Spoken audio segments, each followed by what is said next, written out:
as possible with a formula that most closely resembled what the babies were already eating. Remember, as a private label manufacturer, it's our job and we strive to develop products that are designed to be almost exactly the same as the national brand. So it wouldn't be a change for infants. And because of that, we felt we had a unique responsibility, and it was in collaboration with our customers and the retailer that we picked the 4 that we focused on.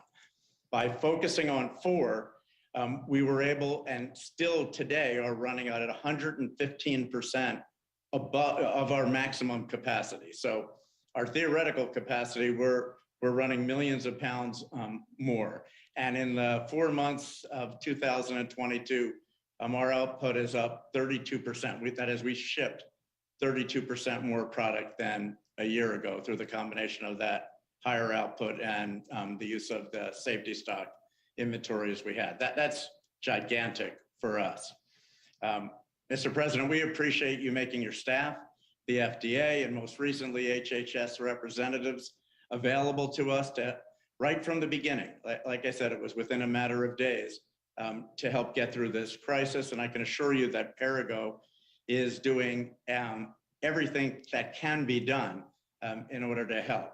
We are well prepared. We are not having supply problems. We are not having supply issues.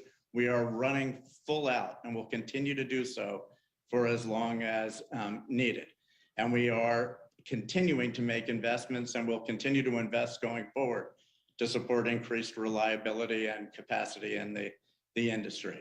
Our company is proud to be part of the solution to this shortage, as no family should have to worry about being able to feed their baby. So once again, thank you for your leadership on this crisis. Well, thank you for doing such an incredible job of moving so quickly. Thank you. It was helpful to get an update from the kind of leading domestic manufacturers, but we're going to switch gears a little bit and switch countries and talk about one of the new actions that we have taken is that the FDA has put in place new flexibilities to allow imports, to bring new entrants into the market. And so, Christy, I want to turn to you next to tell us about your company, about Bubs, and the formula you make, and how soon we're going to be able to get that formula here in the U.S. now that the FDA has approved you for sale and distribution. Although I should probably ask you first, what time is it down there? It's around 4 o'clock in the morning, but now that we run a 24/7 operation, and I think most of the Bubs team now feel like they're on Washington, D.C. time. So that's perfectly okay. And Mr. President, I'd like to start by saying just what an honor it is to be able to be here and talk to you personally. And I thank you for inviting myself on behalf of Bubs Australia to participate in this important roundtable conversation. So Bubs Australia is Australia's leading vertically integrated brand of infant formula. I first founded the business 17 years ago when my first daughter was born. And over those 17 years, we have been nourishing children, both here in Australia and in the 10 markets that we export, over 1 million babies without incident. We are very passionate about feeding the next generation of children with clean, safe, and reliable infant nutrition products. So we already sell our Aussie Bubs toddler milk formula products in the United States in many retailers across the states. And as we've started to see this infant formula shortage unfold, and I've visited the States a couple of times already this year, we knew we wanted to help. I'm sitting here in our Bubs Australia facility in Victoria, the dairy capital of Australia. It is a FDA approved facility, and we had already already started the journey for having our 3 lines of infant formula products approved for export into the United States. We knew that our products already met the FDA nutritional requirements, so we made contact with yourselves, with the administration, and with the FDA. And I am very pleased to be able to now be in a position where we can help the situation. And I commend you, Mr. President, on being able to bring government and regulatory and industry together to help solve this problem as one collective group. Obviously, logistics and moving this quantity of infant formula in a short period of time is complex. And I'd like to take this opportunity to thank you for including Bubs Australia in Operation Fly Formula. So that as you mentioned, the White House has announced today that we are now in a position to fly our first 2 air cargo carriers over to the United States. We will be sending 2 planes full of our infant formula products next week, with the first plane leaving on June 9 to fly into Pennsylvania, and the second plane leaving on June 11 to fly into California. Across those first 2 planes is about 380,000 pounds of infant formula, or the equivalent of 4.6 million standard 8-ounce baby bottles. We are now working alongside the HHS to determine when the first possible time is to bring in the next 2 planes, and we plan to do that in the coming weeks.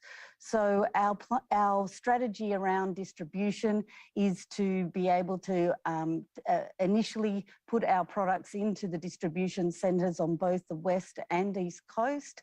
We will be distributing our products to both the major retailers of infant formula, as well as some of our smaller retail partners, to make sure that we prioritise the states that are most in need, and of course the vulnerable population areas who need infant formula most. So again, I'd just really like to take this opportunity to thank you, Mr. President, and your administration. Both the HHS and the USDA have been working with us around the clock since this new initiative took place, and we are delighted we're able to help out in some way and bring Bubs infant formula products to American families. You're helping out a great deal. Thank you. Thank you. And, you know, that partnership's going to continue with these Operation Fly Formula flights. We continue to work to make sure there aren't regulatory barriers, border barriers to bringing this stuff in quickly. So we will continue to be working with you, Christy, and others.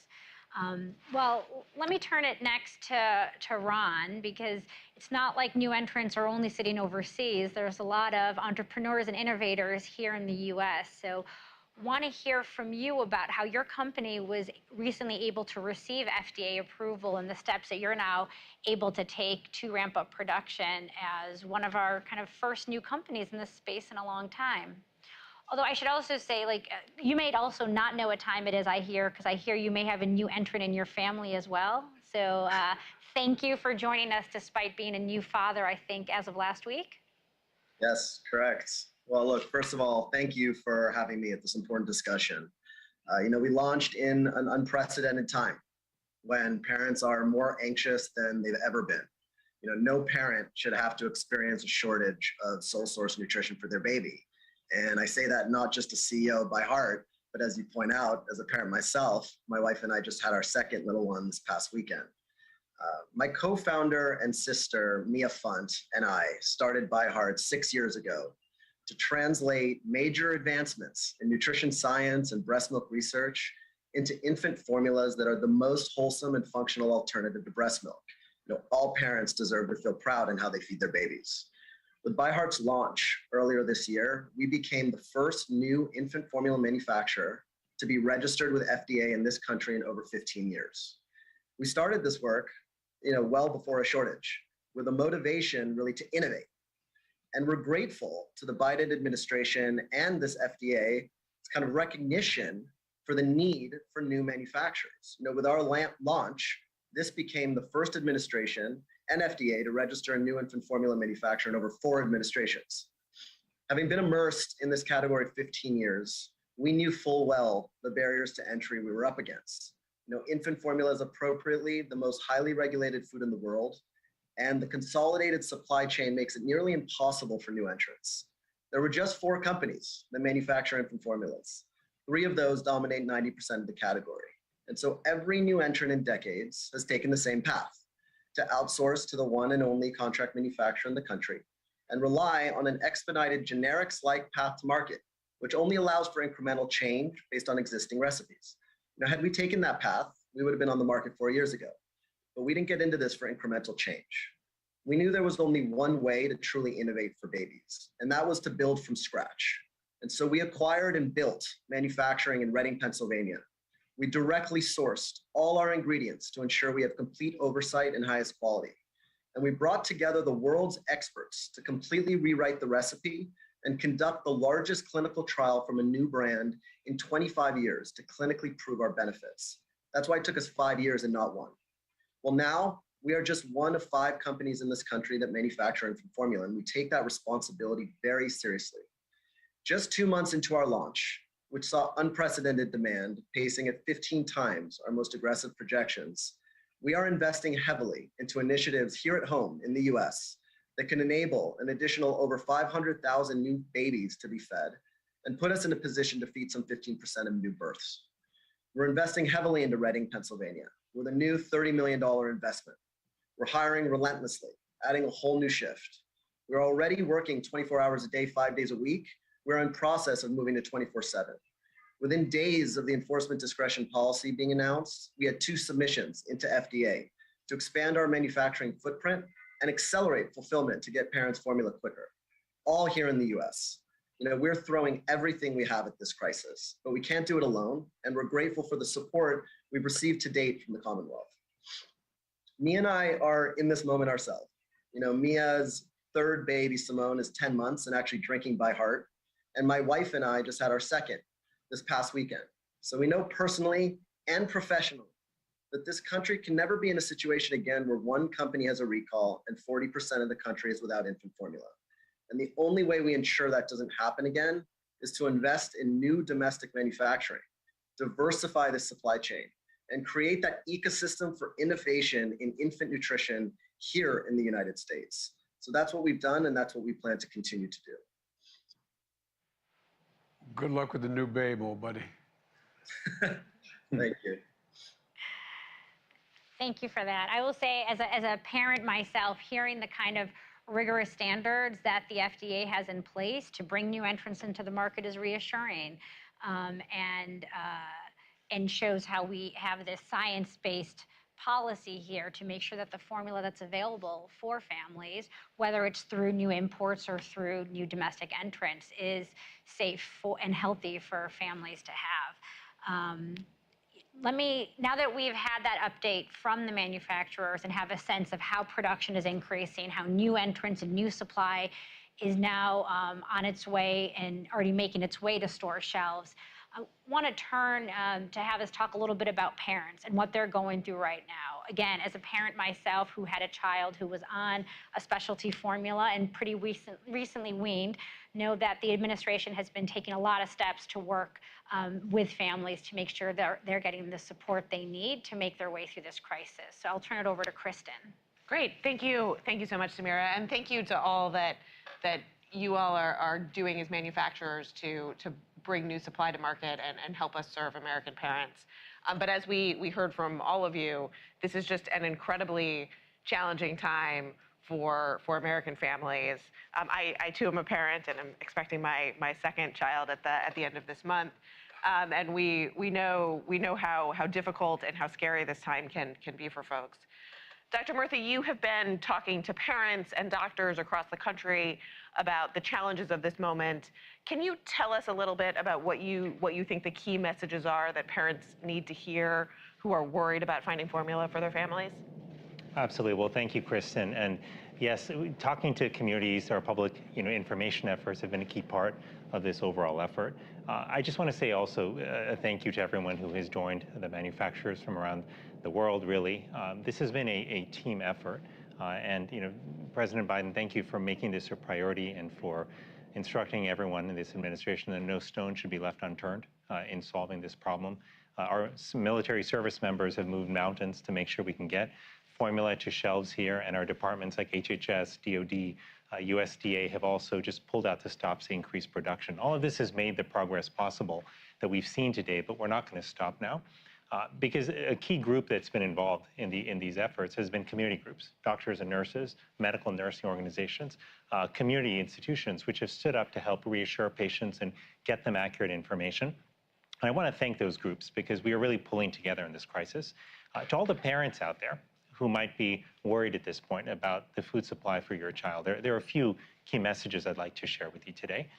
The first is to know that while we are moving fast and pulling out the stops here, safety is still our priority. We are bringing in formula from abroad, but only formula that meets the FDA's gold standards for safety. The FDA knows how important those standards are, takes its responsibility to provide safe formula to families very, very seriously.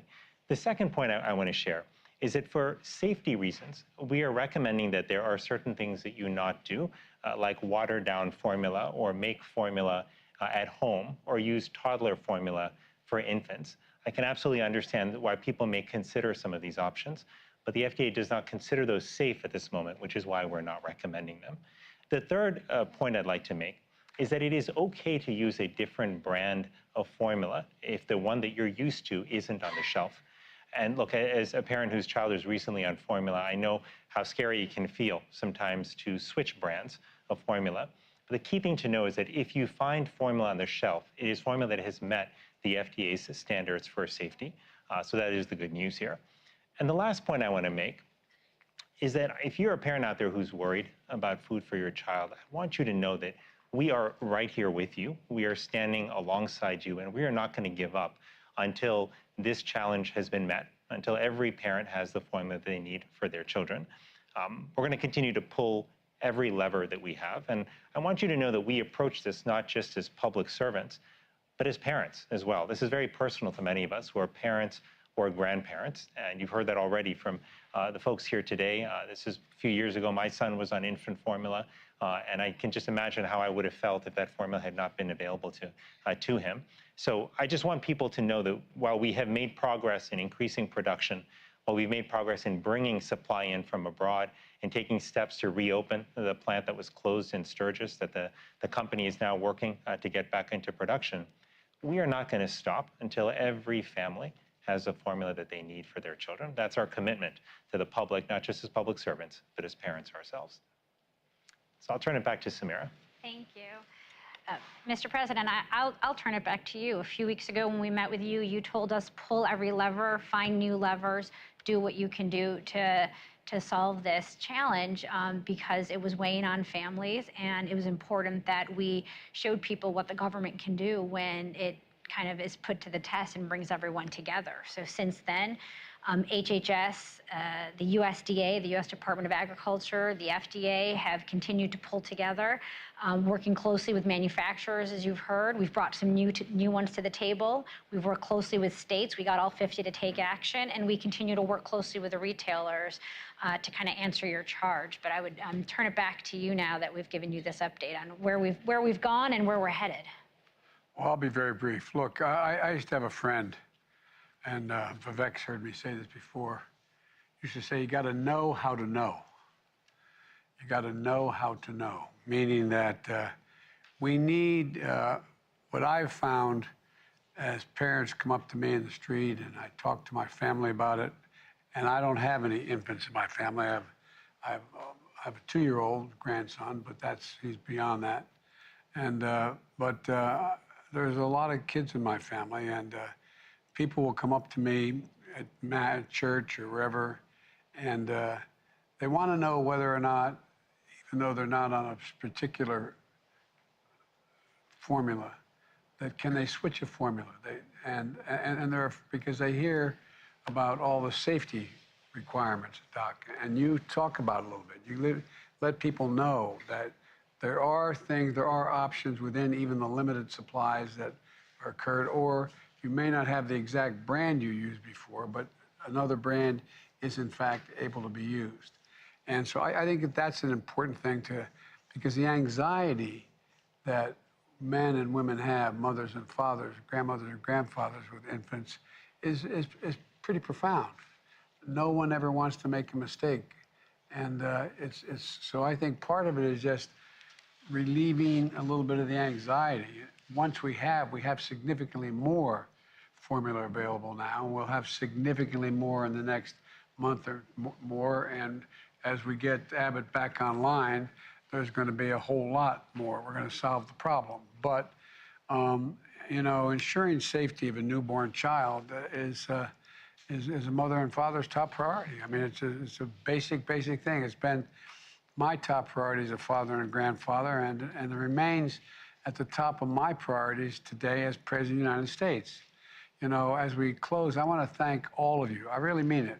I want to thank all of you for updates and the progress you've made because, you know, we've had other crises that I've dealt with as president and as vice president, but I find that this is almost personal to everybody, to the manufacturers, it takes on a personal aspect to it.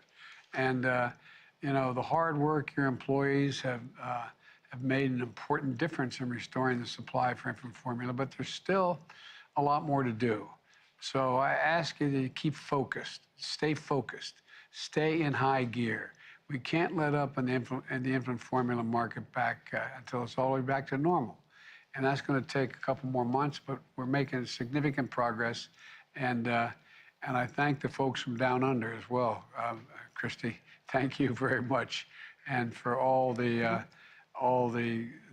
way in which that we're bringing in formula from around the world. That is, again, letting our constituents know, Doc, that it meets the standard. We're not bringing anything in that doesn't meet the highest standards.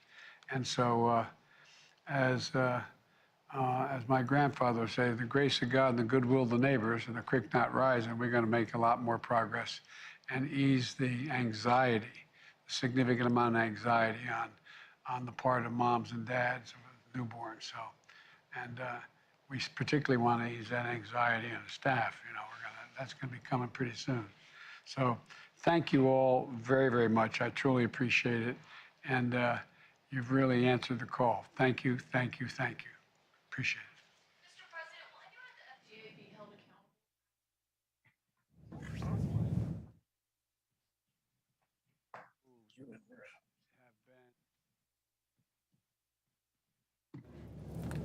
Thank you all. Have a really nice night. Thank you. Okay. The question is whether or not there was this could have been moved quicker. You know, the question you always on every single thing, why didn't you act sooner? Well, I don't think anyone anticipated the impact of the shutdown of one facility in the Abbott facility. And it was accurately shut down because the formula was questioned in terms of its purity. And so once we learned of the extent of it and how broad it was, we kicked everything into gear. And I think we're on the way to be able to completely solve the problem. But Didn't the CEOs just tell you that they understood it would have a very big impact? they did, but I didn't. When were you? The FDA have been more aware of that when they took months to conduct the inspection, to interview people at this plant after the complaints were made, and then only shuttered it in February? Well, the real problem occurred when it got shuttered. So you're saying they should have anticipated it would be shuttered. The answer is, well, here's the deal. I became aware of this problem sometime after April, in early April, about how intense it was. And so we did everything in our power from that point on, and that's all I can tell you right now. And we're going to continue to do it till we get the job. What about that facility? Is it going to be open on Saturday? Mr. President, on another topic, gas prices. When are gas prices going to start coming down? Record high today. Going higher. But look, there's a lot to do. We're in a situation where, because of a war in Ukraine, gas prices and food prices are extremely high. For example, we got millions of tons of wheat that is not able to get out and get to market, causing everything from a loaf of bread to cost so much money to food shortages all across the world. And so we're trying to work through, a war. We're trying to work through how we can get that harbor opened and get the tens of thousands of tons of grain that are there. The same with gasoline. You have the issue that's occurring now is you have Europe deciding that they're going to further curtail the purchase of Russian oil. And there's a whole lot of consideration going on about what can be done to maybe even purchase the oil, but at a limited price so that it has to be sold. There'd be an overwhelming need for the Russians to sell it, and it would be sold at a significantly lower price than the market is generating now. There's a lot going on right now, but the idea we're going to be able to, click a switch, bring down the cost of gasoline is not likely in the near term, nor is it with regard to food. But here's one thing we can do. Look, I'll talk about this a little bit tomorrow, and I'm going to stop. One of the things that happens when you talk about gas prices, the cost of a gallon of gasoline, or the price of a loaf of bread, there are things that affect families and their everyday budget. Their standard of living are affected by that. They have X amount of dollars they make, and although, thank God, employment is up and wages are up, notwithstanding that, inflation is running at a higher rate. And they have all these needs and concerns. There's more than one way to maintain the standard of living for people, in the sense that the overall out-of-pocket money needed to be able to make sure that they're able to get through all their needs on a monthly basis. You can compensate. You can compensate, for example, by having drug prices drop significantly, or impact on child care, or impact. The bottom line is the bottom line. How much it costs you to maintain your household and your standard of living. And we can't take immediate action that I'm aware of yet to figure out how we bring down the price of gasoline back to $3 a gallon. And we can't do that immediately with regard to food prices either. But we can compensate by providing for other necessary costs for families by bringing those down. That reduces the inflation for that family. And we can do that. We can do that at the same time by increasing the tax rate that should go up on some corporations that are paying no taxes at all, pay a minimum tax, and the very wealthy. No one under 400 grand would have to pay another single penny in taxes, but it would not be inflationary. It would help reduce the deficit even further, and it would provide relief for families. But I'll talk more about that later. Thank you very much. Congress will act on guns, Mr. President? Are you confident Congress will act on guns? Are you confident Congress will take action on gun legislation, sir? I served in Congress for 36 years. I'm never confident. Totally. It depends. And I don't know. I've not been on the negotiations that are going on right now. That's a wrap.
Is that right, Tom?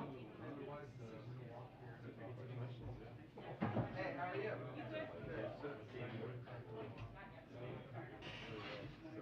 Are you good on your end?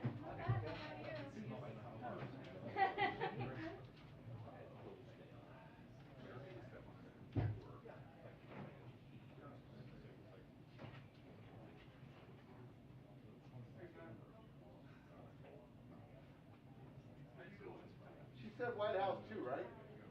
She said White House too for the head on? Because right now you're on 1 and 2.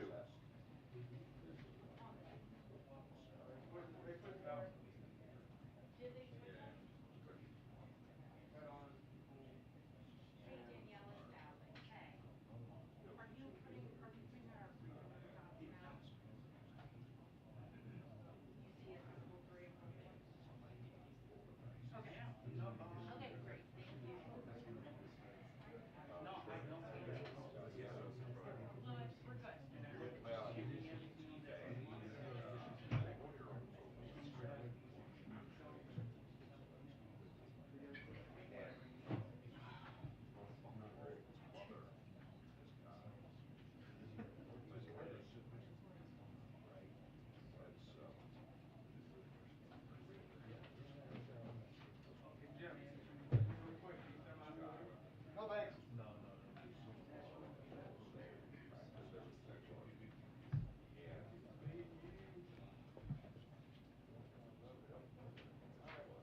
You good? No, right? There's a lot of people in here watching Johnny Depp.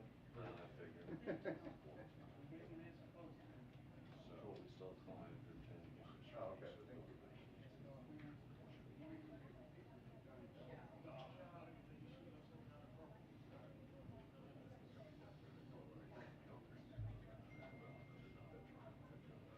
Bonjour.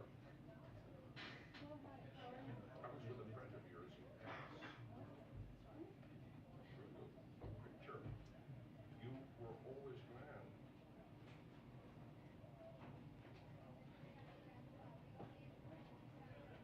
How'd you guys get it?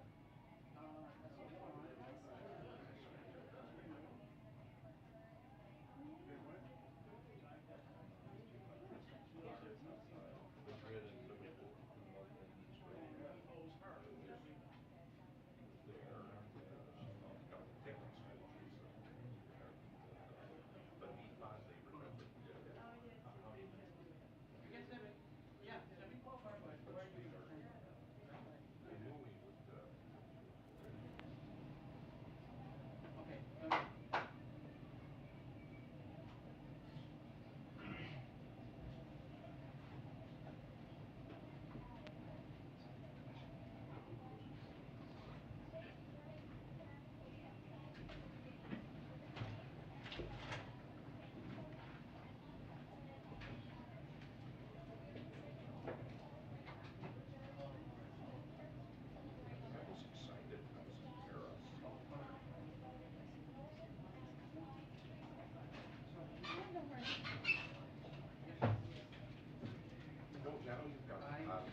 in the end he says, I'm involved, I'm just not confident.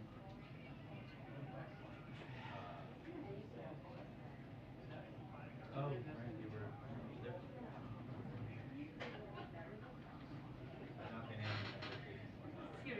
Yeah.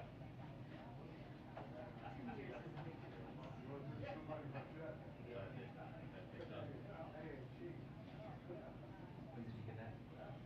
Okay, I got you. Yeah.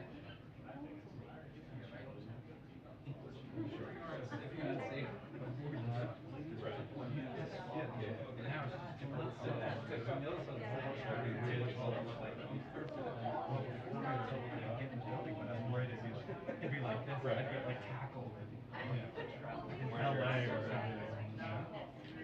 Like,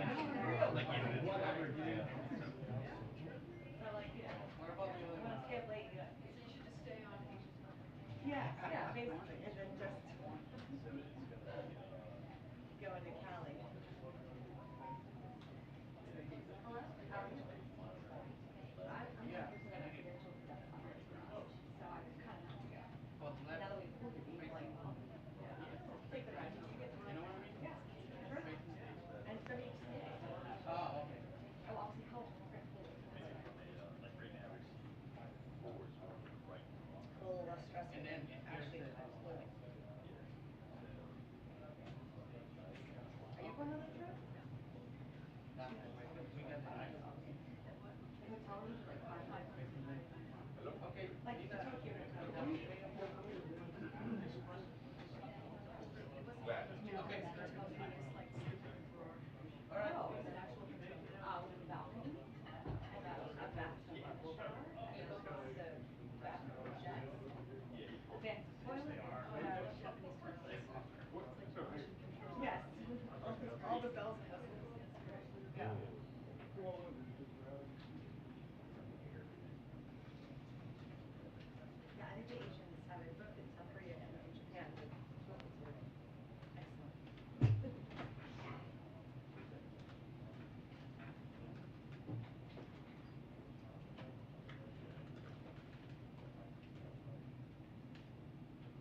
2-minute warning to briefing, 2-minute warning to briefing.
Go back out to Fairfax.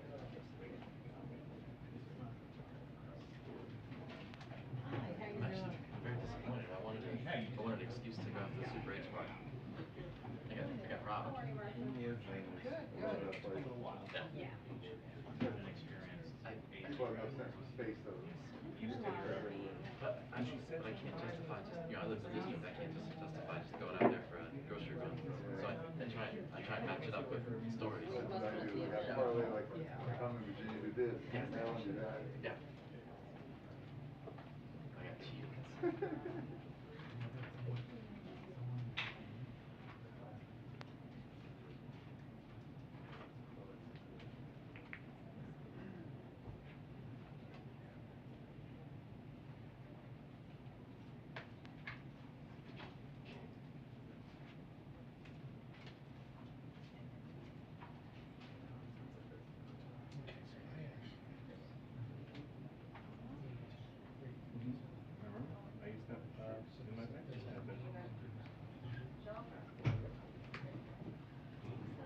Hello.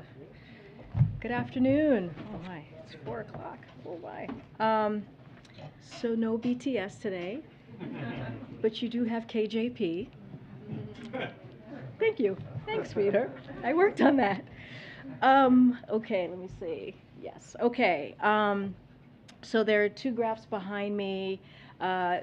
Basically what they show is more supplies being sold on the market compared to a year ago. So, and this is without Abbott being in the market right now, clearly. And we've seen a lot of progress happening, as you can see, in 2022 compared to 2021. And as you can see up here as well. And so, and that's due to our actions here at the White House and just across the administration. So obviously, we admit that there's still a lot more work to be done, but you do see some progress, some significant progress. So today, the president hosted a roundtable with infant formula manufacturers, including ByHeart, Bubs Australia, Rickett, Perrigo, and Gerber, to receive updates on their progress in increasing the supply of formula. Additionally, the president announced 2 new Operation Fly formula missions. Beginning June 9th, United Airlines will airship the equivalent of approximately 3.7 million 8 ounces bottles of Kendamil infant formula. This is the first Operation Fly formula flight donated by an airline carrier. Also starting June 9th, Bubs Australia will transport the equivalent of 4.6 million 8-ounce bottles of formula. This is the first shipment of 27.5 million bottles that Bubs Australia plans to export to the U.S. These shipments are on top of the 1.5 trillion bottles of formula transported in the first 2 Operation Fly formula flights. These actions build on other important actions to ensure there is enough safe infant formula for families, and the president has been clear he will pull every lever to get more safe infant formula to American families. Tomorrow, the President will join a meeting with NATO Secretary General Stoltenberg and National Security Advisor Jake Sullivan at the White House. They will discuss preparations for the NATO Summit in Madrid at the end of June and the strength of our transatlantic alliance. We will have a readout after the meeting for tomorrow. And also, this is June 1st, as we all know. It is the first day of Pride Month. This month, the Biden-Harris administration will be spotlighting the voices of LGBTQI+ people across America, especially children and families. The president had made clear that the proliferation of hateful and discriminatory bills targeting kids in classrooms and families in their homes are simply bullying. So this Pride Month, we will be focused on protecting, uplifting, and supporting LGBTQI+ kids and families. This month, you can expect to see the President and his administration reiterating calls on Congress to pass the Equality Act, agencies across the administration and embassies around the world raising pride flags to celebrate our commitment to equality, cabinet members meeting with LGBTQI+ families and community leaders, the White House fighting back against the onslaught of anti-LGBTQI+ legislation we're seeing just across the country. President Biden has always been a champion for families, and that includes LGBTQI+ families. We are proud of the historic progress this administration has taken to ensure everyone, no matter who they are or whom they love, has an equal place in our country. And we are excited to keep building on those actions this Pride Month and beyond. One final thing, which is very hard to say, but I'm very excited about this as well for our friend here, Vedant. I would be remiss not to mention that it is our very own Assistant Press Secretary Vedant Patel's last day here at the White House. I'm sure many of you know and have had the pleasure of working with Vedant, but for those who haven't, he has been with us since day one of the Biden campaign and also the Biden-Harris administration. While here, he has worked on very important areas, including climate, immigration, and education. I cannot stress enough how integral Vedant has been to our team. He's been a rock star. He's going to be incredibly missed. He is a true talent, an excellent communicator, a gifted writer, and a wonderful coworker and friend. I and the rest of the press team will miss him dearly, but we know that he's on to better and bigger things as he moves over to the State Department, so he's not going very far. As the principal deputy spokesperson, we are so proud of you, Vedant. We will miss you terribly, and we cannot wait to see you at State, and congratulations to you, my friend. Okay, with that, go ahead, Zeke. Thanks, Corinne. After U.S. intelligence assessed that the Mohammed bin Salman Crown Prince of Saudi Arabia was behind the killing of U.S. journalist Jamal Khashoggi, the president said the candidate said he'd make Saudi Arabia pay a price, and a pariah. There's a report today that the president plans to visit Saudi Arabia, including having a meeting with that crown prince. How is that consistent with making Saudi Arabia pay a price or turn into a pariah? Let me just say first, his words still stand. The president's words, what you just laid out, is still stands today. I don't have a visit to preview. I don't have a trip to announce. So there's nothing for me to just lay out for you at this time. I'm just wondering, though, what price has Saudi Arabia paid already for the killing of that journalist that the president would then turn around, the president would reward them with a visit to their country? I hear you, Zeke, but I don't even have a visit to announce or to preview at this time. So there's really no discussion to have because I don't have a visit to even talk through at this time. But right now, the president believes Saudi Arabia should be a pariah. Those words from then still stand. I'm saying that has not changed. The president's words still stand. But you're also asking me if there's a trip being announced or a trip to preview. I just don't have one at this time.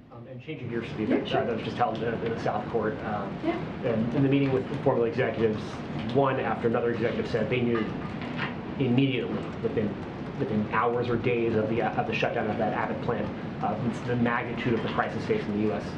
baby infant formula industry was going to face, that supply crunch that we all saw play out over the last several months. The president does said he wasn't informed about that until April, and then waited a full month to invoke the Defense Production Act and begin Operation Fly Formula, which we're starting to see affect the marketplace now. So what is the reason for the disconnect there, and is he going to hold anyone accountable? So let me just lay a timeline for you of what we have talked about before, but I'm happy to reiterate at this time. So we have been working on this issue since day one of the recall. The recall happened on February 17th. On February 18th, USDA issued detailed guidance to states on how to seek waivers in their WIC programs.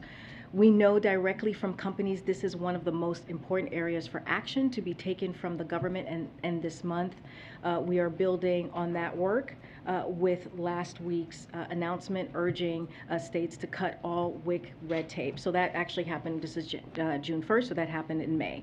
Also, importantly, agencies have been working closely with manufacturers to help them optimize process and boost production, which I just showed on these graphics that were behind me just a second ago.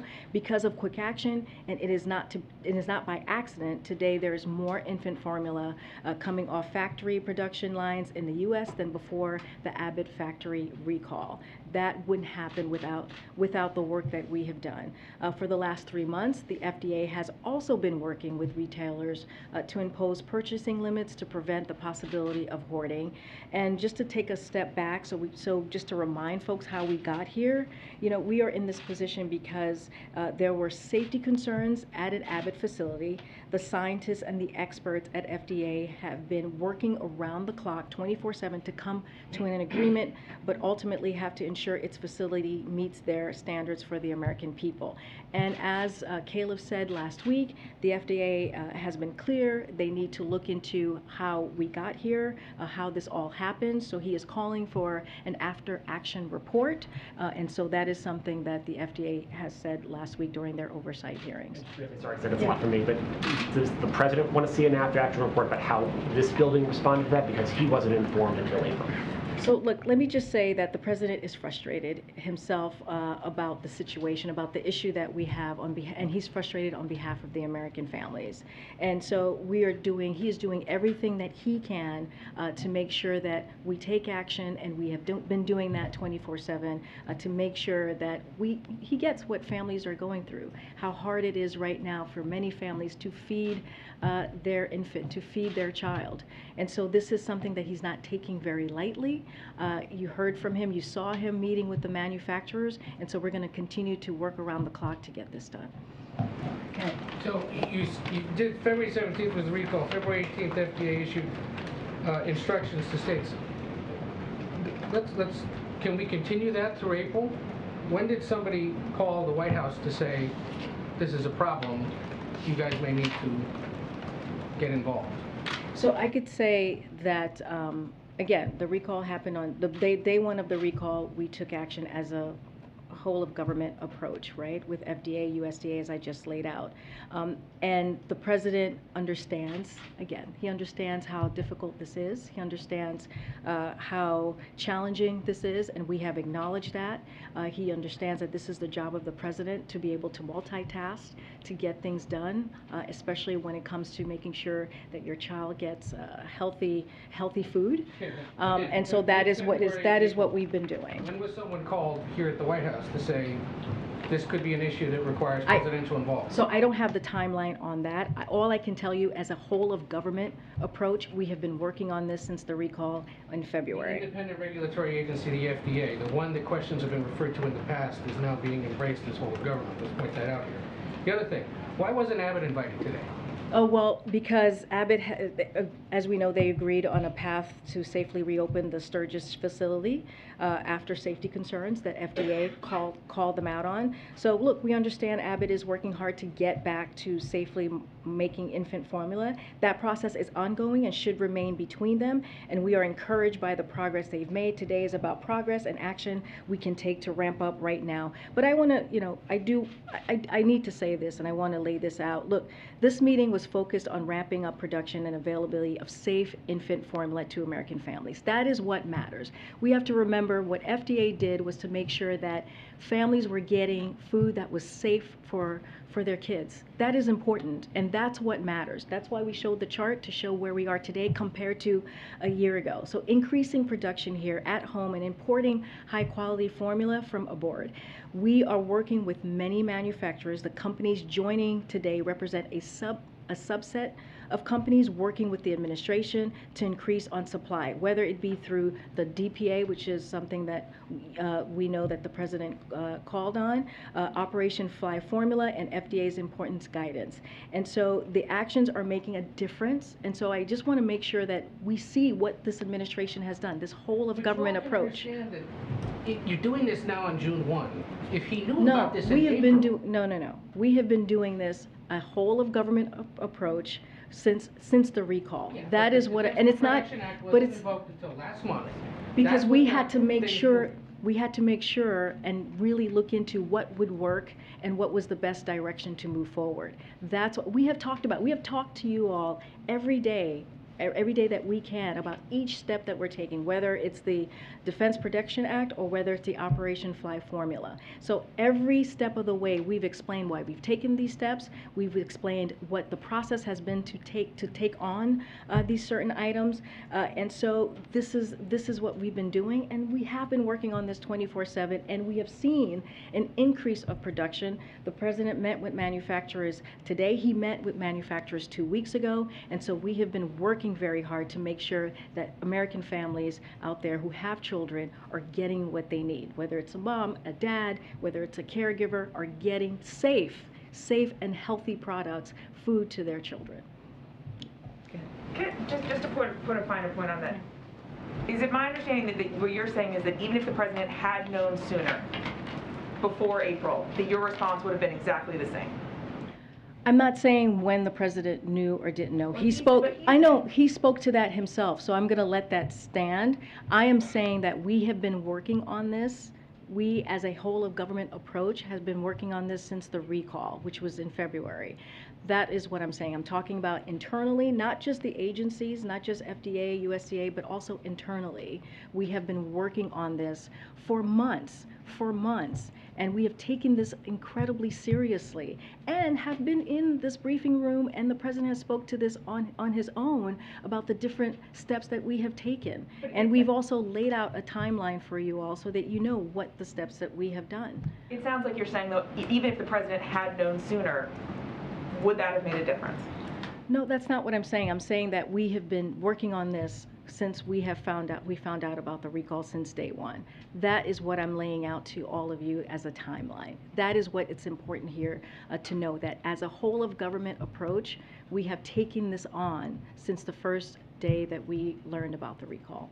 Okay, on another topic here, can you explain to us a little bit more the president's role in these ongoing negotiations over gun reform legislation? Because yesterday you said the president would get involved when helpful. A short while ago he told us that he has been involved.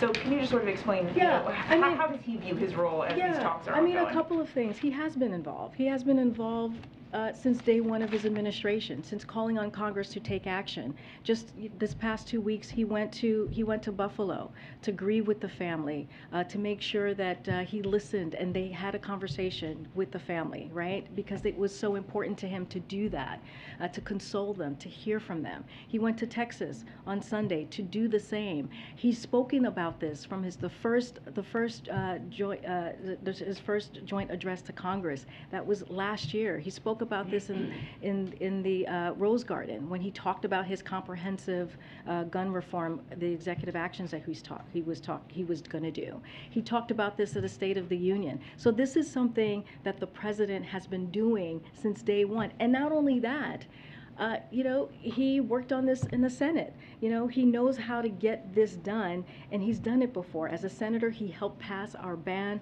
on assault weapons and high-capacity magazines, as well as enact the legislation that made the federal gun background check we use today. So this is something that he has been doing for a long time, and he understands what we were talking about yesterday. He understands how these negotiations work. Sometimes you have to give it a little space so it has that quiet, so that congressional members, senators can work on the issue. but he has been involved from I would say from day one since he walked into this administration. But on these negotiations on any possible legislation now, is he involved right now, or is he giving them that space? He's giving them space to do the work, to have that conversation. But since the shootings, since Buffalo, our teams here, the Office of Leg Affairs, has had more than a dozen calls with the negotiators and senators and congressional members on the Hill. They have been having active conversation and working with them or talking to them about what actions and steps need to be taken and where they are with the process. Go ahead. Just very quickly on Abbott. They've said that they can get the Sturgis plant restarted by Saturday. The FDA has said other things. What is your assessment of the credibility of that claim from Abbott? Oh, when did they say this? This week. This week, okay. I don't have it, we're gonna, like I said, we've been working very closely with Abbott, not we, but the FDA has been working very closely with Abbott to get Sturgis facility up and running. So that is something that they've been, in touch with FDA about. I cannot speak to their timeline. That's for Abbott to speak to. Clearly, this is something that we want to get done as soon as possible, but it also has to be done in a safe way. Okay, and then on the president's New York Times op-ed about Ukraine, he said that the policy here is to see a democratic, independent, sovereign, and prosperous Ukraine. But he did not say within its internationally recognized borders.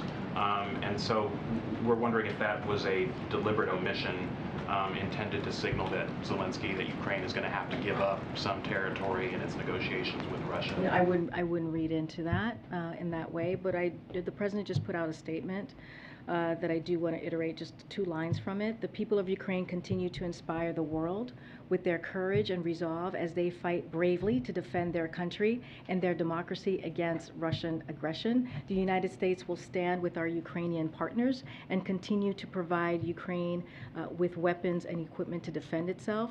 The new package will arm them with new capabilities and advanced weaponry, including HIMARS, with battlefield munition to defend their territory and Russian advances. We continue to lead the world in providing historic assistance to support Ukraine's fight for freedom, and that is going to continue to be our focus. But is your assessment that they're going to have to give up territory as part of these negotiations? That's not something that I'm going to talk about this from the podium from here. And then just one last thing. The Bolsonaro meeting that's happening at the Summit of the Americas, do you guys have a date on that, and are you going to raise concerns with Bolsonaro about his questioning? I don't have anything to preview at this time on the Summit of Americas for you. Go ahead. Corinne, just to follow up on the baby formula meeting. Sure. So if the president is saying the baby formula manufacturers knew that things would be really bad as soon as the Abbott recalls happened, the shutdown of the plant happened, but he did not, I guess, can you help us understand why they knew but he didn't? Who failed to inform him? Why didn't he know if they knew? So again, what I will tell you is that we have been working on this issue from day one since the recall. What you hear from the president is his frustration with the issue itself, with American families having to deal with and what they're going through because this concentrated market and the problems of the Sturgis facility. We have to remember how we got here. We got here because FDA learned that Sturgis facility was not operating in a safe way, and so FDA wanted to make sure that families were getting healthy food to their babies. So this is a responsibility that FDA has and that FDA did. From our part, we did everything that we can from the moment that we learned about the recall to work 24/7 to make sure that the production went up. I guess that just doesn't address the question of why it was that the president didn't know when the manufacturers are saying that they knew. As soon as the recalls happened, as soon as the plant was shut down, that this would be a very serious problem. Was there a breakdown in the process here? Did somebody fail to inform him?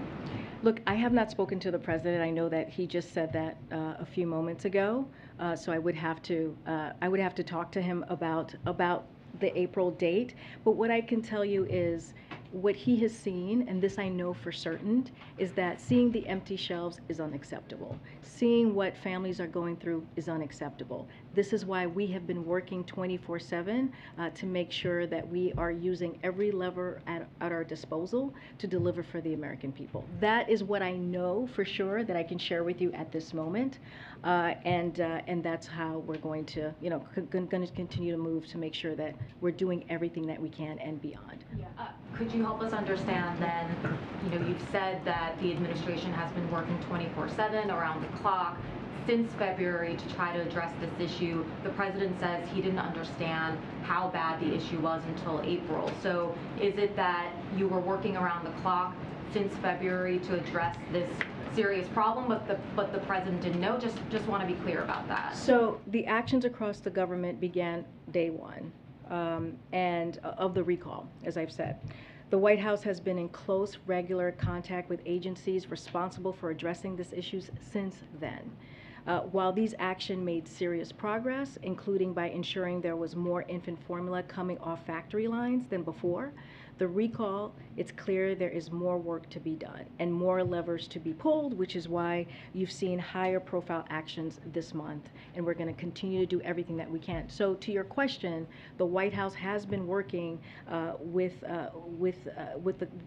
across government to make sure, since day one of the recall, to do everything that we can. So then perhaps the president wasn't aware of the work that was going on around the clock since February to address the issue? I mean, the president has multiple issues, crises at the moment. When he walked into the administration, he talked about the multiple crises that we needed to deal with as a country. And so that's number one to remember. But the most important thing is that as a White House, working with the interagencies, we have been working on this since day one, since the recall. Yeah. Okay. And this is his White House. I actually had a follow-up to a question that we asked in here over 2 weeks ago, very much related to what we've been talking about. We had asked if there were specific actions that the administration took, including meetings, phone calls, briefings, either in February or earlier, to begin addressing the shortage. You had said at the time that you didn't have any specifics then, but you'd be happy to go back and get that information and be fully transparent. Yeah, it doesn't sound like you have that. No, I don't have that information. But again, I can say to you, since the recall in February, we have been working around the clock on this issue. It is an important issue. We understand how frustrating it is for parents, and so this is something that the White House across the agencies have made a priority. Do you plan on getting us that Yeah, for sure. information I mean, that you feel free to reach out to me directly. You have my email, you have my number. Feel free to reach out to me, and we will do everything that we can. Can I just do one follow-up on Well, a I mean, separate topic? MJ, I gotta move on. Yeah, go ahead. So I think the question here is we all understand that government operates at many levels. The president's not read in on every issue. Why this one seems to stand out is that these executives talked about it as a crisis. The president talks about it as one of the most personal crises that he has experienced. And you're now sort of saying that the White House was operating on this without the president being aware of or directing those actions. And so there will be future crises. And so I think we're all trying to understand the information flow and the decision making when there is a crisis that rises to the White House's involvement. And is the president involved in that? And so the question really is, it sounds like you're questioning the April date that the president just gave us. No, I am not questioning the president at all. I'm just saying I have not spoken to the president. I know he just mentioned that date. But you're saying White House officials were involved in and engaged on this issue prior to the president being briefed on it himself. Right, which is not an unusual thing, as you know, Kellyo. This is a very common way of operation, way of moving. Nothing unusual about this. You're asking me to confirm something, and I was in my office. I did not actually hear what the president said. I do not like to speak on something without having a conversation with the president first. And so that's number one. number two, what I'm trying to say is that his team on very high levels who run his policy offices, who runs his department, have been working on this since day one. And that is... They can act without the president's direct involvement and make decisions before he's even briefed on a subject that's become one of the biggest issues for American families today. I mean, it's not uncommon. It's not an uncommon thing to do, to offer assistance, to offer help, to offer guidance to an agency when they need it. That is not an uncommon thing to do. Yeah. So Okay. just to follow up on the rest of the front row, who decided after 6 or 8 weeks? You said that, and hopefully the back row hears. Who is the person in the West Wing Yeah. who decided after 6 or 8 weeks that this baby formula shortage was finally something that somebody should tell the president about? Look, again, I have to go back and talk to the president. I did not hear him take questions or answer any questions to all of you. And so I want to do my due diligence, right, as his spokesperson to make sure that I have a conversation. What I can tell you is what we have been doing as an administration since the day one of a recall. And just let me just say this, because I want to make sure, since we have folks watching, that the actions that we took actually made a difference here. DPA is allowing manufacturers to reliably plan for scaling production. In the case of Abbott and their suppliers, an increase of 25%, they can be manufacturing at 100% capacity. Likewise, Rickett plans to expand production by 40%. Operation Fly Formula has cut 3 to 4 week timelines for Nestle product to move the Europe to 72-hour periods. Through FDA's enforcement discretion, we will get 27.5 million bottles from Bubs Australia. So these are all important actions, including the graphs that I just showed, how high production is higher than it was a year ago. So this is also important. We want to make sure that the American people, the American families know that we have been working on this 24/7. The president has done everything that he is able to do or has been able to do, and we'll continue to do more work because we understand there's more work to be done. Okay, another big topic. When are you guys going to admit that you were wrong about inflation? No easy questions today, huh? The Treasury Secretary says that she was wrong, so why doesn't anybody here at the White House? Okay, so look, what the Secretary was pointing out, this is talking about yesterday when she was doing her hit with her TV hit with CNN, is that there have been shocks to the economy that have exacerbated inflationary pressures which couldn't have been foreseen 18 months ago, Why including. Well, I'm trying to answer your question. Hold on. I was just getting to the why not. Including Russia's decision to invade Ukraine, multiple successive variants of COVID, and lockdowns in China. As she also noted during that interview, there has been historic growth and record job creation, and our goal is now to transition to steady and stable growth as inflation is brought down, as Brian Deese said yesterday to all of you when he was standing behind this podium. So the President's economic plan, as we see it, is working. Just today, we learned that the manufacturing was up in May, building on the 545,000 manufacturing jobs have been created since he took office. Further proof that companies are investing in America. We are on a path to stable growth, and we are addressing supply chain problems. Our plan to tackle inflation, lower costs, reduces the deficit, and respects the FDA's independence. It's the best way for us to achieve sustainable and durable economic growth. So that's how we're doing, the work that we're doing every day to make sure that we attack lower costs, higher costs. Just that I understand, the Treasury Secretary says that she was wrong, but the White House was not wrong about inflation. Here's the thing: we have achieved a. First of all, I explained to you what she was trying to say, so I just laid that out. So those are your words, not my words. I just laid out what she was trying to say and tried to explain in fullness her part in her answer. We have achieved a historic recovery through an extraordinarily unprecedented economic moment. The president has consistently noted that the primary drivers of inflation are the pandemic and Putin's invasion of Ukraine. The twists and turns of both these monumental events have affected energy prices and also food prices that we have seen these past several months. This is Putin's price hike, which the president refers to, and that is what Secretary Yellen was referring to if you read the entire transcript, and that's what I'm trying to say to you. Hopefully that lands. Go ahead. Thanks, Karine. You say Legislative Affairs has had more than a dozen calls with lawmakers on guns recently. Which ones? Oh, I don't have a list, and we are always, we are always very clear about not sharing who, not saying who we talk to and keeping conversations private. We're just trying to give you a number so you see our efforts and what we've been trying to do. But I don't have a list. I won't list our list to you right this time. I just asked because often the White House press office hasn't given any level of specificity as a policy about.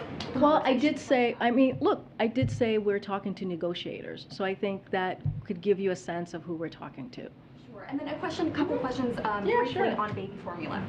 Would the president support the FDA continuing to allow more foreign imports of baby formula permanently, more than just a temporary solution, given that we're seeing that this can become a crisis very quickly, given that we have just a few manufacturers who have a corner on the market? Well, we understand that we need to look at this further and figure out what needs to be done so that this doesn't happen again. I don't have anything new to share on if this is going to be a long-term way of moving forward with baby formula. I don't have a policy update on that, but I know to tell you now, as I've been saying, we are doing everything that we can possibly to make sure that the American families are getting their children healthy and safe formula. And then just real quick follow-up.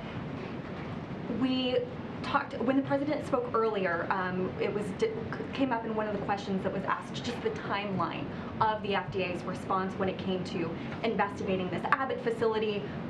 There are questions about what communications there were between the FDA and the White House. Is the president satisfied with the FDA's response in this crisis? Yes, he's satisfied, but last week, during their oversight committee, he talked, Caliph said that there needs to be he called for an after action report. He appointed Woodcock to doing that after action report. He wants to get down to the bottom of what happened, and so that is important. I don't know if you're asking me, does he still have confidence in the FDA? He does, and the FDA themselves are going to try and figure out what exactly happened and how do we avoid what happened these past several months with Abbott and their facility shutting down. And so that is an important thing as well. Thanks, Karine. On this baby formula issue, you said that the whole government approach began in February right afterwards. And I think a root of this sort of questions or that folks are having is that it, in fact, doesn't seem like this extended beyond the FDA until certainly the president found out in April, but especially when this became really an acute issue in May when the Defense Department was brought in, the Agriculture Department was brought in. So can you, other than the FDA, who was part of this whole of government response, especially in this kind of crucial February to April timeline where the president wasn't aware of what was going on? Right. I mentioned the FDA. I mentioned the USDA. I've mentioned, policy departments here within the White House. The USDA issued detailed guidance to states. This is when the recall happened on February 17th. The next day, on February 18th, USDA issued detailed guidance to states on how to seek waivers in their WIC programs, which we learned was a very important element, which was a red tape. Well, which was a red tape, as we've learned, that needed to be cut. And we know directly from companies that this is one of the most important areas for action to be taken from the government, and we're building on that work with the announcement that we made as it's related to a USDA urging states to cut all of WIC red tape. So that was that role in that particular component. Were there any efforts outside the FDA about encouraging either the import or production of additional formula? It seemed like, from an outsider, that if a plant goes down, you know that it's going to be a crisis, that you would immediately start looking for other sources of supply. I can't speak to specifically what the FDA was doing at that moment. All I can speak to is what happened at the recall when it comes to production. I can talk to what we have done these last several months, meeting with manufacturers. Again, the graphs that I showed showed how the production has even increased from last year. I think 8 million more in one of the graphs that I showed. And so we're going to continue the work. We know that there's more work to be done, and we're going to make sure that we get to the other side of this. One other on a different topic. About a month ago, the Supreme Court decision or draft decision leaked on abortion rights. A lot of folks, including the president at that time, talked about how that really reframed the debate and the stakes for the midterm elections. But since then, the president hasn't publicly met with any abortion rights groups. He hasn't spoken about it in weeks, given a speech on it. I know that you've and the vice president have kind of occasionally mentioned it from the podium, but there's been no sort of presidential action on it. So I'm wondering, does that signal that the president's understanding of the politics of this issue have changed in any way, or is there an event with the president that is going to happen more before the Summer of the Americas or before he travels to Europe? I mean, it just seems to have fallen completely off his schedule. Well, I mean, I don't have anything to preview on his schedule, but the president is clear on this. He believes the right to peaceful. He believes the right that a woman has the right to make their own decisions when it comes to their own health care and their own health and their own reproductive rights. I mean, that's something that he has said. That is something that he believes. Our teams here are in constant communication and having regular meetings with groups out there who are focused on making sure that continues, the rights of women to choose continues. But I don't have anything to lay out. The president just hasn't made this. I mean, he kind of laid the stakes out as this should be something. Well, I mean, if we step back for a second, it was a draft. It was a SCOTUS draft. We spoke to it. We were very forceful about it. The president put out a statement. You've heard from the vice president. You've heard from other members of our team. So it's not like we didn't take this seriously, and we don't continue to take this seriously. So this is an important issue for the president. We know that. We know that for the American people. I just don't have anything to share with you on his schedule. Okay. Thanks, Corinne. On Ukraine, the U.S. has been really clear that it would not engage Russia directly because it did not want to escalate the conflict. But General Paul Nakasone, and I apologize if I mispronounced that, but who heads the U.S. Cyber Command, he reportedly told Sky News that the United States is engaged in offensive cyber activity against Russia. Can you talk about that? Why disclose that? That seems contrary to what the administration's position. Look, as it relates to the Kremlin, to President Putin, we don't negotiate our security assistance packages to Ukraine with the Kremlin. They have not been pleased by the amount of security assistance we've been providing to the Ukrainians since far before this most recent phase of conflict began. But we are doing what exactly the president said he would do, which is, and he told President Putin directly, we would do what we would do if he attacked Ukraine back in December, which is provide security assistance to the Ukrainians that is above and beyond what we were already providing to help Ukrainians defend their country. So that's exactly what we've done and will continue to do. Remember, and we say this all the time, this is Russia that chose to launch a brutal war, that chose to attack Ukraine's sovereignty and its territorial integrity. And so this is Russia's war. And so they started this conflict, and they could choose to end it at any time, and they have not. But we continue to maintain that deconfliction channels with the Russians for when necessary. But just speaking specifically about the offensive cyber action being taken from the United States against Russia, is that not contrary to what the president has said in the past about not wanting to engage directly? No, it's not. We don't see it as such. Can you talk about why offensive cyber activity against Russia is not? I mean, we just don't see it as such. We have talked about this before. We've had our cyber experts here at the podium lay out what our plan is that has not changed. So the answer is just simply no. Go ahead, Tyler. Just following up on an inflation question. I understand you walked through what Secretary Yellen was talking about, but she still said that she was wrong then about the path inflation would take. President Biden made similar statements saying that inflation would be temporary. Brian Deese was here yesterday. I asked him the same question. Does anyone in the White House have regrets about how they talked about inflation, given that it has turned out to do exactly what they said it would not do? I mean, look, I laid out from if you look at the whole transcript, what it is that Secretary Yellen was trying to lay out when she was asked that question. She was pointing out that there have been shocks in the economy that have, again, exacerbated inflationary pressures, which could not have been foreseen 18 months ago.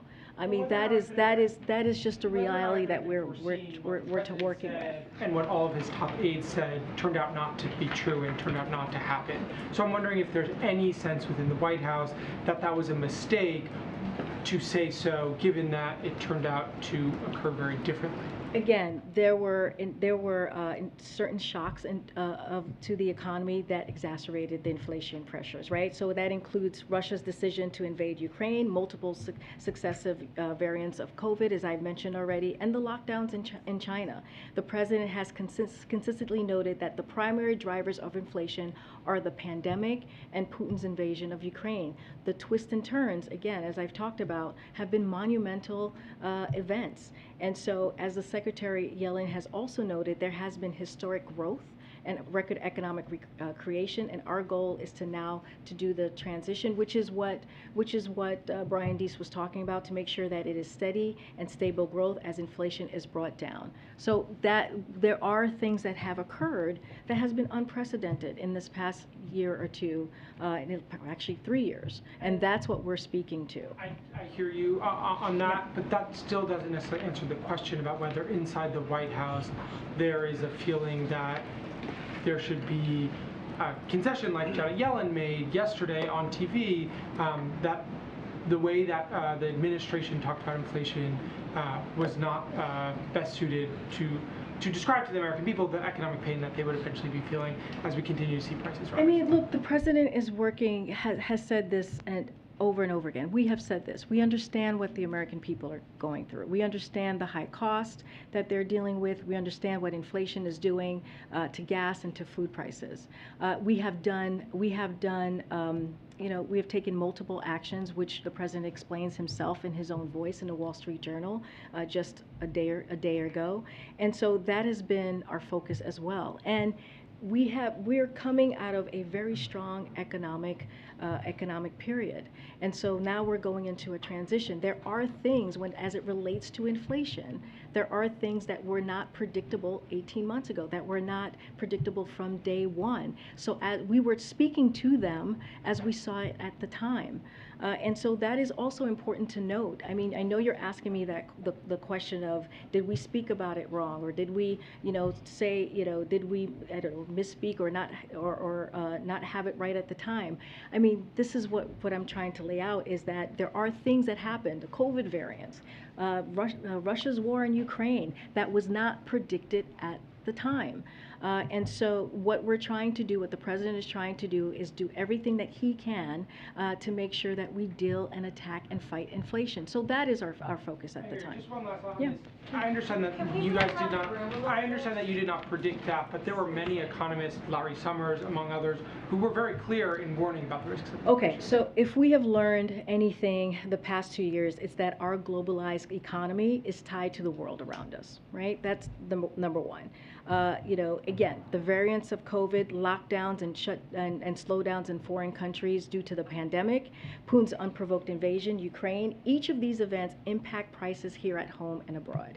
It impacts the cost of food here at home, the supply of food abroad, the cost of gas here at home, and supply of oil around the world.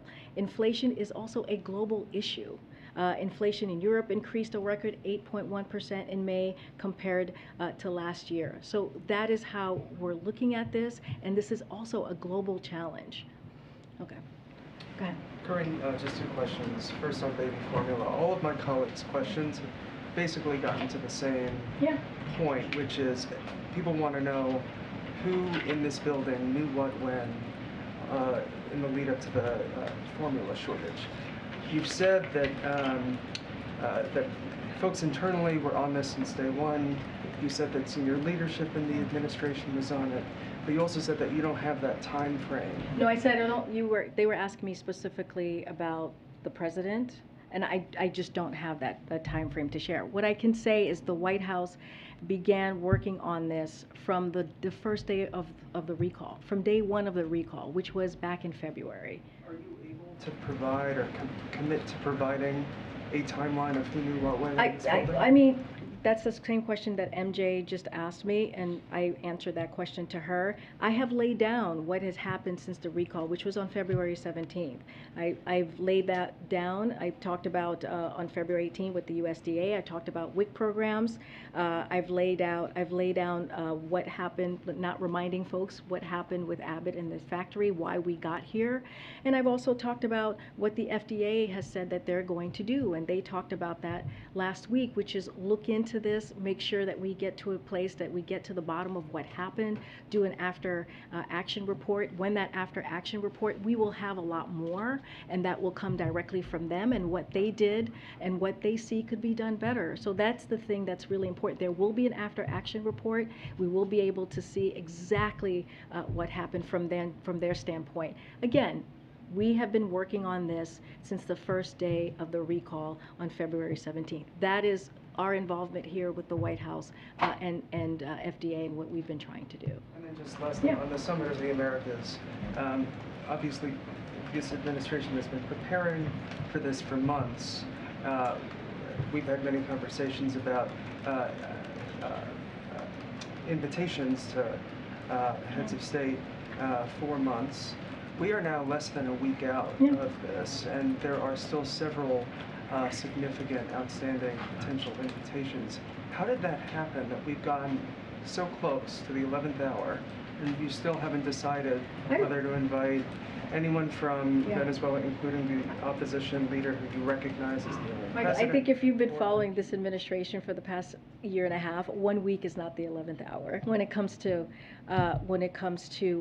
you know, how things move.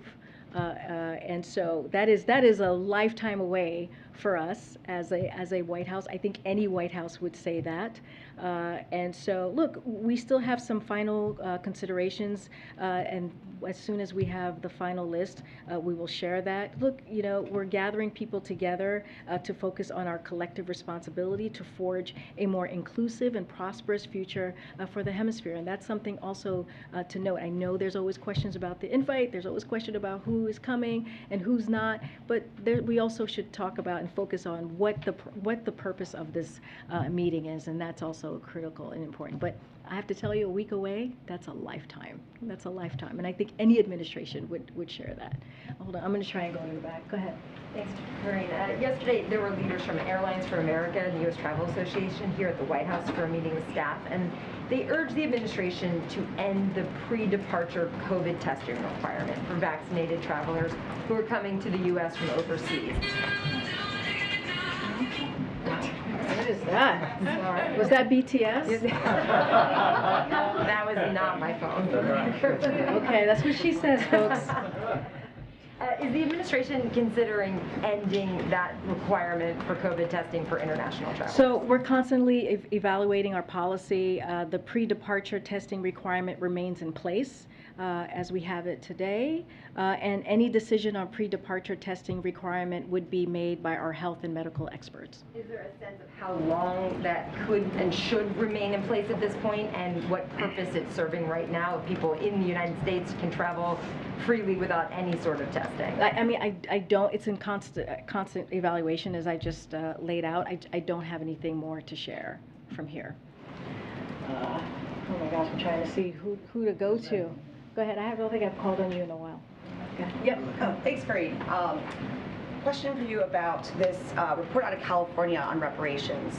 I was wondering if the president has seen it and if he would use it to guide any sort of executive action, since I think the last thing he did on reparations was say that he supported the study that Congress is potentially wanting to So pass. his stance on reparations and supporting the study hasn't changed. I have not seen the California report, but his personal, his stance, policy stance has not changed on reparation. Also, one more quick one. Deb Haaland has tested positive for COVID. Do you know when the president and first lady, they were last tested, because they were with her on Monday, and would they be considered to be close contacts? Well, I do not know when she last saw the president or the first lady, Secretary Deb Haaland. Oh, were they? Okay. There are pictures of them. Okay, great. Well, thank you for that reminder. I know that, and we've said this multiple times, the president has a regular weekly cadence on testing that has been, approved and talked with his doctor. I don't have when the last time he was tested. And you weren't aware about her positive No, test? no. This is I'm just learning about this now. Okay. I'm trying to see. Ms. who Reynolds. else. Yeah. Okay, you sir, way in the back. Yep. Yep. Thank you, Corinne. Just one question. A few weeks ago, the State Department said that the U.S. did not look favorably on the construction of the East Med oil pipeline from Israel to Cyprus to Greece and then presumably to Europe. Has any of this changed as so many European countries try to wean themselves off Russian oil? I don't have any more to share on that. I would have to check with our policy folks at NSC. I do not know if that position has changed from what you've heard from the White House, but I would just have to check with the NSC to make sure. I'm so sorry, from the State Department? Yeah. Okay, yeah, I would refer you to the State Department and check in with them on that And piece. not the NSC? Well, because you said it was the State Department. I think I misheard, but I think you said that it was the State Department had put out that announcement. Okay. A question from the back. Oh, my goodness. A question from the back. Any questions? Go ahead. Yeah, sure. If you have a question. I do, but your fingers waving around. I know, I'm trying to pick people I haven't called on in a while, you're- so you're it's absolutely right. fulsome, so You're- people are getting a question. I think everyone's grateful for that. I'll ask just one question. No. Something the president mentioned when we were in there now, when he was talking about inflation, the wheat supplies or the food supplies, and he talked specifically about, I guess he was referring to Ukrainian, the inability to export Ukrainian wheat, and that something had to be done about that. Well, what the Ukrainian foreign minister has been talking this week about, supposedly they're in talks with other countries about navies going in to the Black Sea and creating a corridor to get that wheat out. Is this something that is being discussed on any level in the White House? That is something that I would actually have to go check on as well. That is not, I just don't have an update on that as far as the wheat. That's clearly something that we've been monitoring. And we have said Russia's aggression on Ukraine has certainly raised prices, as we have talked about, on gases and food. Wheat, I believe, is about a good percentage of in Ukraine, a good percentage of the kind of the global market, and so we have seen prices go up. I don't have any update on that. I would have to check with this time. I would have to check with NSC. Okay. Can I ask you a question from the back? Yes, ma'am. Go ahead. Oh, Can I my ask you a question from the back? Go ahead, Phil. Thank you. I have a question about the President's Wall Street Journal op-ed, but I wanted to ask a more general question first. And my more general question, which is, I think, at the heart of a lot of things that you've been asked, is how serious does an issue have to be before it's brought to the President's attention? So let me just lay this out, because I think this is really important. And I've said this multiple times. The reason that we are where we are with Abbott in this facility, with the baby formula in this current situation, and we have seen production go up, again, the graphs that I showed, and that has happened because of our involvement in what we were able to do. Look, the market, there are four manufacturing companies, just four. And that is something that we also have to address down the line. And this is something, as we talk about competition, the president has been very focused on. But FDA, as we've said, called out a safety hazard, a safety issue with Abbott, and they had to shut down one of their facilities. When that happens, they do all the things that happens when a safety issue comes up, and Abbott had to shut down that facility. So that's the thing. That's why we got to where we got to. From the moment that we heard of the recall in February, on February 17th, as I've laid out, we took action. We took action and we moved forward and we did everything that we can. And I've laid out cut the red tapes, and now the DPA, the Defense Production Act, and other things that the flying in formula from across the board. All of those things from abroad. All of those things were actions that we took to make sure that we dealt with this crisis. But the government, the White House, has been involved since we first learned about the recall. And so that is important to know. The president deals with multiple crises. His administration deals with multiple crises. When we walked in a little bit over than a year ago, we talked about the economy. We talked about COVID. We talked about climate change. All of the things that the president attacked and dealt with, and his White House dealt with on all at once. And we have seen his comprehensive plan when it comes to COVID and what we've been able to do and getting people vaccinated and boosted. We see where the economy is currently. Now we're in this transition. All of those things are important to note, that there are always multiple crises happening that we are dealing with all at once. And then on the Wall Street Journal op-ed, in that essay, the president reiterated that he supports the independence of the Federal Reserve. He called on Congress to pass tax credits, and he also called again for changes to the tax code to bring in more revenue to drive down deficits. Correct me if I'm wrong, but these proposals aren't exactly new. I mean, we're coming up on a 40-year high of inflation. Does he have anything else? Yeah, I'm happy to lay that out as how he's fighting inflation. Look, as you just said. Yeah, well, I mean, let me just tell you what we have been doing and what we will continue to do and what we know is important in order to fight inflation. So you mentioned it, giving the Fed the independence it needs to take the steps to bring inflation down, pushing Congress to lower costs on things families rely on, like prescription drugs, which you've heard us talk about, that eat up too much of Americans' budgets, taking steps to stabilize the energy markets, for example, coordinating a historic release from strategic petroleum reserves here in the United States and from countries around the world. All of these things matter, and lowering the deficit. This is a place where we have made notable progress, as we've talked about, more than $1.5 trillion in reduction in the deficit this year alone, and we want to keep making that progress, so that's not going to end there.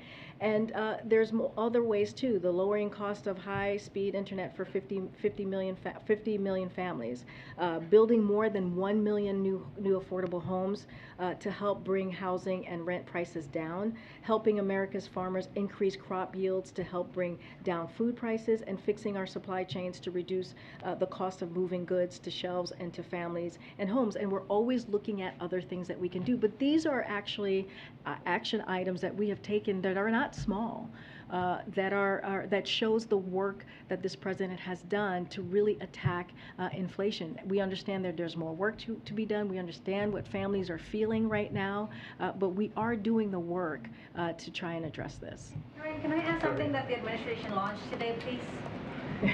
Let me see who else. Go ahead.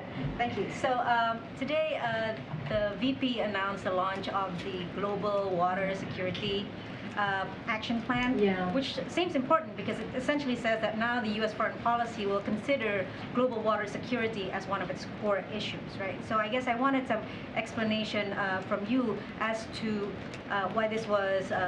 Will this be another element of the VP's portfolio, or is she just launching it? I mean, how are you guys dividing this up? I mean, look, the First Lady, the First Lady, my goodness, the Vice President has clearly her own portfolio and things that she wants to attack, that helps families, that helps make sure that we're delivering for the American people. And so she has multiple things that she does. Clearly, that is something that's going to be critical to foreign policy, critical to how it tracks back here to the American public. I can't speak to what her portfolio looks like and what things that she'll be focusing on. There's an array of issues to focus on. I would reach out to her office directly. In China. China has called for the United Nations Human Rights Commissioner to investigate mass shootings and gun violence in the U.S. So can we get a reaction from you? So this is, again, China requesting the UN Human Rights Commissioner to investigate mass shootings and gun violence in the U.S. Can we get a reaction? And specifically, does the president consider gun violence as, protection from gun violence as a part of human rights and the right to live? Well, he definitely has said that it is a epidemic. He called it a public health epidemic. So he has taken this issue very seriously. He has laid out a comprehensive gun reform plan through executive actions. He has the most executive actions than any president at this time in this administration. He's calling for Congress to act and to continue the work that needs to be done on the legislative, on the federal side, whether it is expanding background checks, red flag laws, as we're hearing Congress talking about right now, making sure that we are keeping our children safe. We're keeping, churches and places where people go to like grocery stores or any public facility or even your home safe. And it is really important to this president. He's made this a priority since he was a senator and a vice president and now as a president.